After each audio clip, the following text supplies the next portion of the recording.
பாதுகாப்பு இருந்தா வளர்ச்சி நல்லா வருங்க. பாருங்க, எனக்கு பின்பாக இந்த கிரீன் ஹவுஸ்ன்னு சொல்லுவாங்க.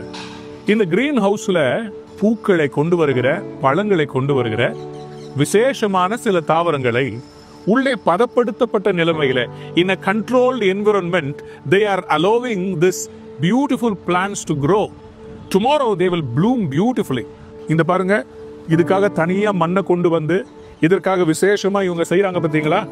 தனியா அட்டென்ஷன் கொடுக்குறாங்க. இது எப்படி வளரணும், இது நல்லா வரணும்னு சொல்லிட்டு இந்த ஹவுஸ்க்குள்ள, இந்த கிரீன் ஹவுஸ்ன்னு சொல்லுவாங்க, அதற்குள்ள வைத்து இதை வளர்க்கிறார்கள். எதற்காக தெரியுமா?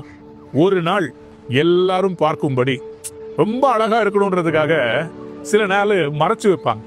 கடவுளும் அப்படிதான் நம்மளை சில நேரம் மறைத்து வைப்பார். ஏற்ற காலத்தில் உங்களை உயர்த்தும்படிக்கு அவருடைய பலத்த கரத்துக்குள்ள கர்த்தர் உங்களை மறைச்சு வைப்பார். அன்புடைய பிள்ளைகளே, மைக்கேல் ஜார்டன் கேள்விப்பட்டிருக்கிறீங்களா? Famous basketball player. அவர் என்ன பண்ணாங்க, USA அவரை சாதாரணமா மற்ற கண்ட்ரிஸோட அவர்கள் போட்டியில வந்து இறங்கவே இல்லை. விசேஷமா அந்த ஒலிம்பிக்ஸ் வந்துச்சு பாருங்க. ஒலிம்பிக்ஸ் அப்போ மைக்கேல் ஜார்டனை திடீர்னு இறக்கி விட்டாங்க. 1984 நடந்த ஒலிம்பிக்ஸ்ல மைக்கேல் ஜார்டன் இறங்கி போட்டாரு போறங்க பாஸ்கெட் பால். சரியான ஸ்கோருங்க. மைக்கேல் ஜார்டனை யாராலையும் கணிக்கவே முடியல. ஏன்னா மற்றவங்க எல்லாரும் தங்களுக்கு தெரிந்த அமெரிக்கன் பிளேயர்ஸையே வச்சு வச்சு அவங்க பார்த்துக்கிட்டு இருந்தாங்க. ஆனா யாருமே மைக்கேல் ஜார்டன் இவ்வளவு சிறப்பா விளையாடுவார்னு அவருடைய விளையாட்டை கணிக்கவே முடியல. இன்னைக்கு கடவுள் என்ன பண்ண போறாரு தெரியுமா? இந்த ப்ரொடெக்டட் கிரீன் ஹவுஸ்ல எப்படி வச்சு வளர்த்து ஒரு நாள் எல்லாரும் வியக்கத்தக்க விதமா மாத்துறாரோ, அதே போல உங்களையும் சில நாள் கர்த்தர் மறைத்து வைப்பார். ஆண்டவர் யோசேப்பை ஒரு சிறைச்சாலைக்குள்ளே மறைத்து வைத்திருந்தார்.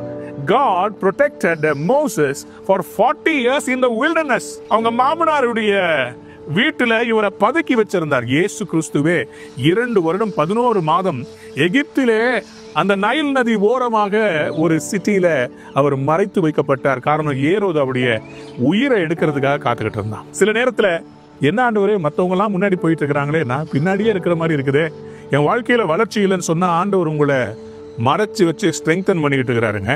உங்க சீசன் வரும்போது நீங்க பூத்து குலுங்குவீங்க.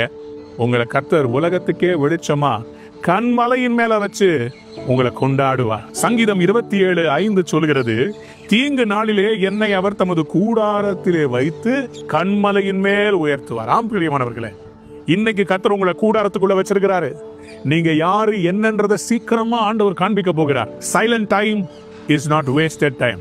Silent is because one day God is going to make you a great testimony. உங்களை ஆண்டவர் ஒரு பெரிய சாட்சியா வைக்க போறார். நீங்கள் அவருடைய கூடார மறைவில இன்றைக்கு இருக்கிறீங்க. ஒரு நாள் சீக்கிரம் உங்களை கர்த்தர் உலகத்துக்கே பெரிய சாட்சியா வைக்க போறார். God bless you. Have a wonderful day. Don't give up.